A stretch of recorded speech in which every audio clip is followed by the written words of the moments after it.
Good afternoon, Sharon High. Welcome to Eagle News. Today is Wednesday, April 16th, a day A. I'm Kermit MacArthur. And I'm Anya Yarlagada. Here are today's announcements. Spirit Week continues with class colors tomorrow. Freshmen, you can deck yourselves out in white while sophomores wear red. Juniors can rock the blue and seniors wear your black. Tomorrow will end with the Spring Pep Rally. Classes will be shortened to 46 minutes to accommodate the rally, which begins just before 2. An announcement for all students. If you park at the beach lot or if you get dropped off at the beach lot, do not enter from the back of the building after the start of school. If you see someone trying to enter from the back of the building after the doors are locked, do not open the door to let them in.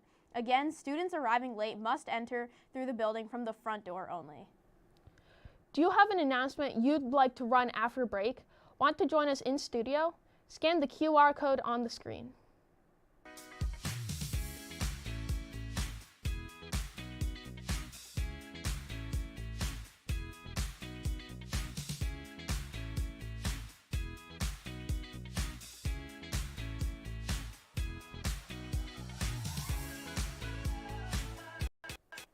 Track had a meet yesterday at Taunton. The girls lost a close match but featured a number of individual event winners.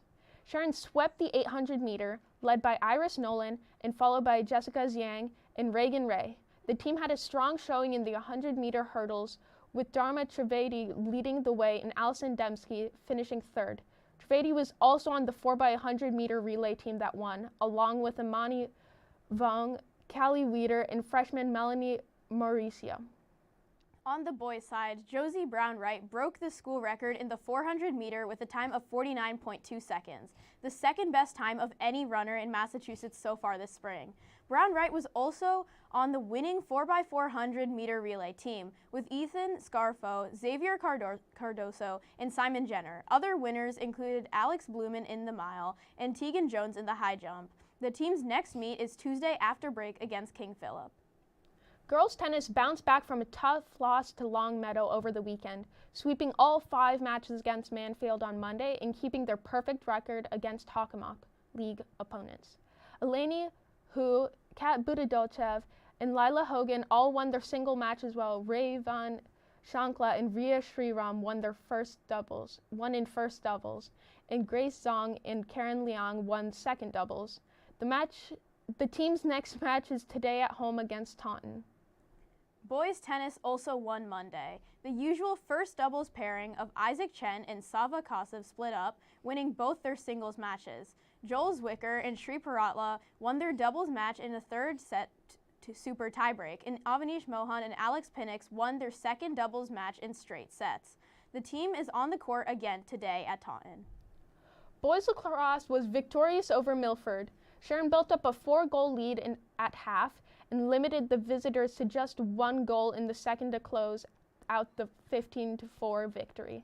Their next game is this afternoon at Foxborough. Girls lacrosse was also victorious over Milford, winning 18-13. They host Foxborough today. Baseball played Mansfield on Monday. Mansfield got out to an early lead, but Sharon was able to cut the deficit down to 1 run after the 3-run rally in the bottom of the 5th. Brody Lasser knocked in the first 2 runs, with Ari Grossman batting in the 3rd. Matt Cronin had an RBI on 2 hits in the game. Next, the team plays Taunton today at home. Softball played Mansfield on Monday. Sophomores Alexa Newbold and Haley Sand had hits in the game, but Sharon was unable to score in the loss but held a great defense in the 7 innings. The next game is today at home against Taunton. On Monday, Boys Ultimate traveled to Belmont. Their next game is at home this afternoon against the Varian Brothers. Girls Ultimate also has a home game this afternoon against Lincoln Sudbury and away tomorrow at Brookline. Last month, Sharon sophomores took the MCAS as they do every March, but this year there were some unexpected challenges. Reporters Sydney Weiner, Chloe Brown, and Juliana Duarte got the story. Every year, sophomores across the state take a standardized test called MCAT.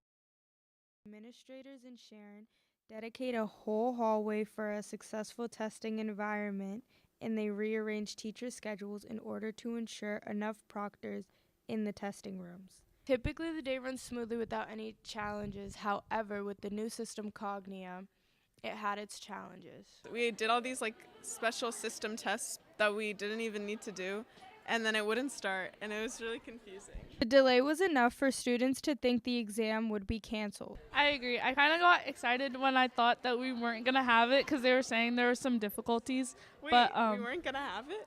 I thought we weren't going to have it. But overall, it was a very long process. By the second day, most of the kinks were worked out, but there were a few more hiccups along the way. One question required the use of a drag and drop tool, which didn't work for some students. Other students had other issues.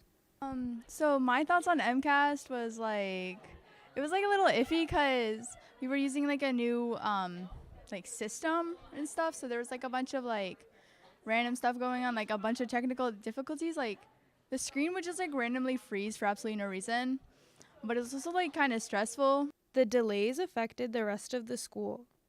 Students had to stay in their Block 3 classes longer. Block 4, which is lunch block, had to be shortened. Seniors and freshmen had a combined shorter first lunch in an overcrowded cafeteria. The technology department was able to solve all these problems, and now the school will have successful testing days for the rest of the year.